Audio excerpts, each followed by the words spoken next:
कभी सोचा है एक ऐसी इमारत के बारे में जो बस रातों रात खड़ी हो गई हो, जिसे बनाने वाले कोई इंसान नहीं बल्कि भूत थे। एक ऐसा मंदिर जो 1000 साल से बिना किसी सीमेंट या गारे के सिर्फ पत्थरों के बैलेंस पर खड़ा है। ये कोई कोरी कल्पना नहीं, ये हकीकत है ककनमठ की। एक शब्द है तथास्तु। इसका मतलब होता है ऐसा ही हो। कहते हैं कि जब कोई दिव्य शक्ति ये कह दे तो कुछ भी, सच में कुछ भी मुमकिन हो जाता है। और ककड़मठ मंदिर की कहानी तो मानो इसी एक शब्द से शुरू होती है, जैसे किसी ने बस चाहा और ये मंदिर अस्तित्व में आ गया। तो चलिए हम आपको ले चलते हैं मध्य प्रदेश के मुरैना जिले में सिहोनिया इलाके में। यहीं पर खड़ा है ये रहस्यमयी ककनामठ मंदिर, और इसके साथ जुड़ा है एक ऐसा सवाल जो आज भी लोगों को हैरान कर देता है। क्या ये इंसानी हाथों का कमाल है, या फिर जैसा कि सदियों से माना जा रहा है, इसे सच में भूतों ने सिर्फ एक रात में बनाया था? और यहीं से इस मंदिर की सबसे बड़ी वैज्ञानिक पहेली हमारे सामने आ खड़ी होती है। जरा सोचिए, क्या कोई भी बिल्डिंग बिना किसी सीमेंट या मसाले के 1000 साल से भी ज्यादा वक्त तक टिक सकती है?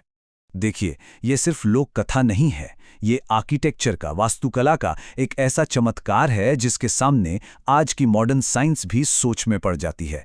चलिए देखते हैं कि आखिर कैसे। जरा इसकी ऊंचाई देखिए, करीब करीब 115 फीट। इतनी ऊंची इमारत, और वो भी बिना किसी बाइंडिंग एजेंट के। बस यही बात इसके बनने के तरीके को और भी ज्यादा अविश्वसनीय बना देती है। और ये है सबसे चौंकाने वाली बात। पत्थरों को आपस में जोड़ने के लिए किसी भी तरह के सीमेंट, चूने या गारे का कोई इस्तेमाल नहीं हुआ है। जीरो, कुछ भी नहीं। तो सवाल उठता है कि भाई फिर ये खड़ा कैसे है? इसका राज है बैलेंसिंग के खेल में। पत्थरों को इतनी सटीकता से तराश कर एक दूसरे पर रखा गया है कि वो ग्रेविटी से ही आपस में लॉक हो गए हैं। यहां तक कि लोकल लोग कहते हैं कि अगर एक पत्थर को हिलाने की कोशिश करो ना, तो ऐसा लगता है जैसे पूरा मंदिर कांप रहा है। लेकिन मजाल है कि आज तक ही गिरा हो।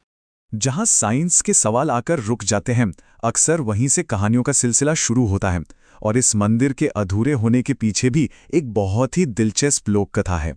कहानियों की माने तो 11वीं सदी में भगवान शिव ने अपने गणों को, यानी भूतों को, राजा कीर्तिराज के लिए एक रात में ये मंदिर बनाने का आदेश दिया था। तो हुआ कुछ यूं कि भगवान शिव का आदेश मिलते ही भूतों ने रात के घने अंधेरे में काम शुरू कर दिया। मंदिर बहुत तेजी से बन रहा था, लेकिन सुबह होने से ठीक कुछ देर पहले पास के गांव में एक महिला जाग गई और अनाज पीसने के लिए अपनी चक्की चलाने लगी। अब चक्की की आवाज सुनकर भूतों को लगा कि सुबह हो गई है, और वो सूरज निकलने से पहले ही अपना काम अधूरा छोड़कर गायब हो गए। कहते हैं तभी से यह मंदिर आज तक अधूरा है। ये तो थी सदियों पुरानी कहानी, लेकिन हैरानी की बात यह है कि लोगों का मानना है कि वो अलौकिक ताकतें आज भी इस मंदिर से जुड़ी हुई हैं, खासकर अंधेरा होने के बाद। गांव वाले आज भी दावा करते हैं कि घनी रात में मंदिर के अंदर से मंत्रों और घंटियों की आवाजें सुनाई देती हैं। ये वही हैं जिन्होंने इसे बनाया था। वो आज भी अपने भगवान की पूजा करने यहां आते हैं। तो क्या है ये? सिर्फ हवा से पैदा हुआ कोई शोर, या हमारे मन का वहम, या फिर उस अनदेखी दुनिया का कोई सबूत जो हमारी समझ से बिल्कुल परे है? तो देखिए, ककरामठ मंदिर की ये जो पहेली है ना, ये हमें एक ऐसे मोड़ पर लाकर खड़ा कर देती है जहां पर विज्ञान, इतिहास और लोक कथाएं सब आपस में उलझ जाती हैं।